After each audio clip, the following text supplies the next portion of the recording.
Good morning. I wanted to start this video off real quickly about how prepared are you when you're on the road.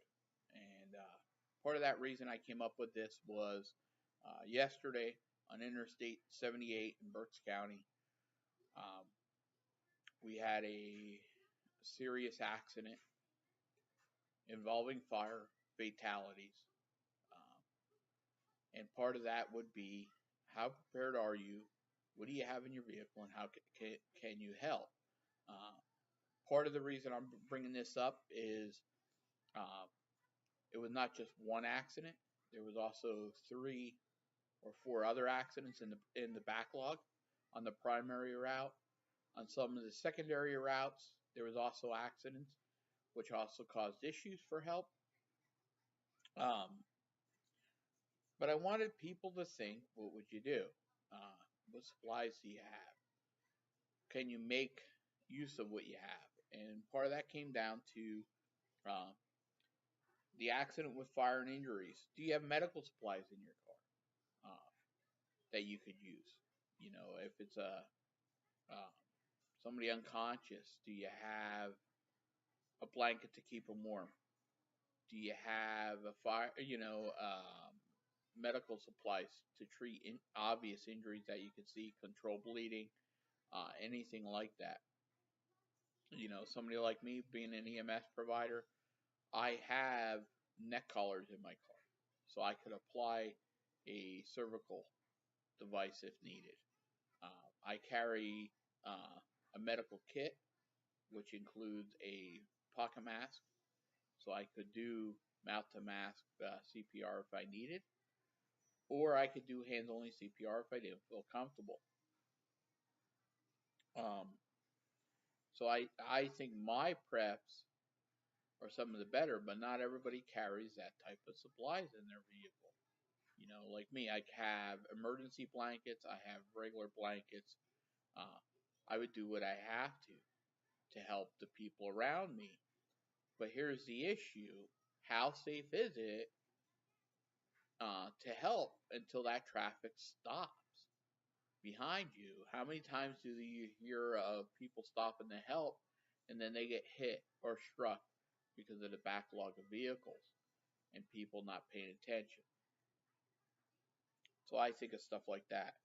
As far as vehicle fire, uh, no matter how many fire extinguishers you had, it was not going to make a difference at that event. Uh, they had 2 tractor trailers burning along with the passenger auto that was burning. So for that much fire, there was not enough fire extinguishers to be able to control that. So that's things to look at. Would you have a fire extinguisher? Could you use it? And how would you use it? You know, that's going to be important things. Um, Also, the temperature. How about the hypothermia that people were going to have to remove from vehicles sitting out in the cold? What could we do to keep them warm? And we didn't do it yesterday, but I've seen it done before. Is if you have a tractor trailer there with a refrige unit or any type of tractor trailer, can you heat that truck to make a shelter to get these people off the road somewhere secure from the weather and elements? So, you know, if it's a refrigeration unit, turn it to its highest setting. It may warm it up somewhat. Um, Take fluorescent lights if the fire company would have them, or give people blankets. But it's a shelter of some type. Another thing I thought about was tools. What tools would you have in your car that you could use to gain access to somebody that was trapped in a vehicle? Um, like me, I keep pocket knives, screwdrivers, and tools like that in my car. But how about, a carpenter's hammer to smash a window out, or a window punch, um, a seatbelt cutter? If you don't have a seatbelt cutter, could you use a knife, a pair of scissors, a utility knife? What resources do you have? How about to force a door? Does somebody have a pry bar? Is there construction vehicles that may have equipment on them? You got to think outside the box when you're looking at these type of accidents, and what type of tools you could use to get to somebody, especially if they're trapped and the vehicle does catch fire. So that's things I always think about. And that's just trying to help. How about if you're in the backlog or gridlock? The backlog, like yesterday, ran anywhere 5+ hours that people were stranded. Some of the issues were people started calling 911. Well, I have 3 kids in my car and we've been stuck in traffic for 3 hours. Well, that's not our problem. You should be better prepared to deal with your kids. But they'll call 911. Another lady called 911 because she was pregnant, and from her sitting in the backlog, the tractor trailer fumes were making her sick. You know, it's things like that that you have to think about if something would happen. So if it's a prolonged gridlock, do you have something to eat in your vehicle? Do you have food? Do you have a way to heat it if it needs to be heated? Um, Me and my vehicle, um, I do have that capability to make food. Um, but here's the magic question: if you start pulling out food, and these people are sitting there for 5 hours, are they going to come over and start asking you for food?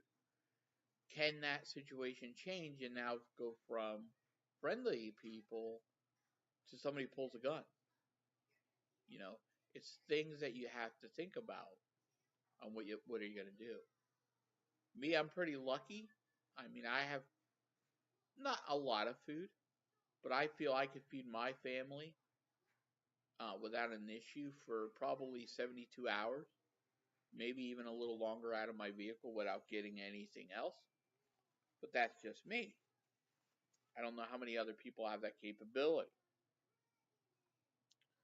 And that includes from prepackaged food to MREs to Cliff Bars to freeze dried meals, because I do carry water in my vehicle that I can heat up the water and make my food. I have a way to cook it. I do carry a bug out bag in my vehicle. So it's things that you have to think about, you know. What do you have available to you? I also carry tuna fish. It's in the foil packs, but it's things that I think about. In my bug out bag, I have a small medical kit along with a bigger medical kit because of being an EMS provider. So if I'm getting headaches or not feeling right, I have meds that I can take. Beverage wise, I don't carry a ton of fluid in the car, but I do have, between 6 bottles to a half a case or a little more of bottled water in my vehicle. Is it a lot? No, but it's something. You know, I can also make tea, coffee, because I have a way to boil water. How about blankets? Because if my fuel starts getting low, at what time do you say turn the car off, then wait so long, then start it and run it till it gets warm again, and then turn it back off?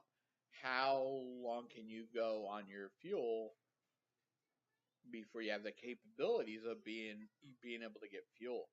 So I think about that. Having a way to stay warm is going to be important. If you don't have a way and you don't have blankets, is there other things in the vehicle? Do you have extra coats that you can layer yourself with? Do you have carpeting, the floor carpets that you can put on the windows and try to keep some of that cold from the windows? You have to think, is there a way to do other things? How much fuel's in your vehicle? At what time does it become an emergency when your fuel level starts to drop? That's things to think about. I normally try to do the half tank rule. If I'm on the interstate, I try not to let my tank go below half, because if something happens, I want to be at a half.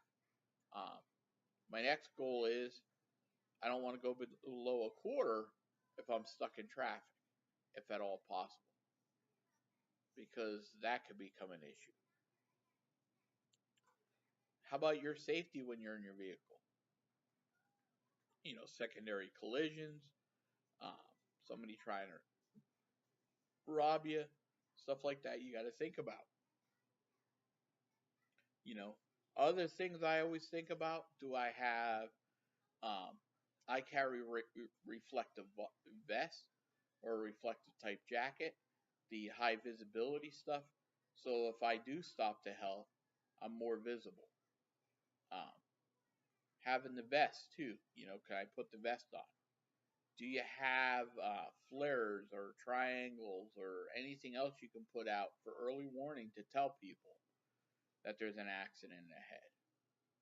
Do you monitor the different apps for your phone that tells you about traffic issues?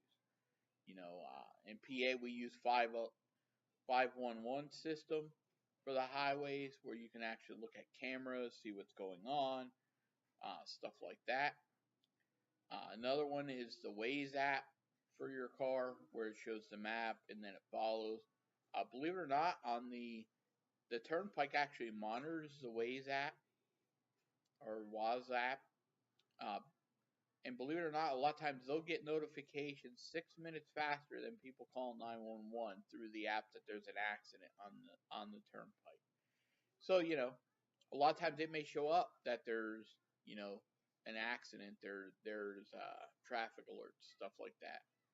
So things to think about, things to look forward to. Another app that I like is the DOT guidebook. The orange book, if anybody's familiar with it, tells you. I think it's like 7,500 different chemicals are listed in the book, and how to handle a basic incident with it. Because sometimes you may see a number on a truck, and that number, it's called the placard number. It'll tell us what to look up. We use the online DOT guide for my phone. I also use another one. It's called Wiser app, WISER. I can put in the name of the chemical and it'll help look it up. There's a radiological section to that. Um, there's so much information that you can have in your phone to warn you of stuff going on.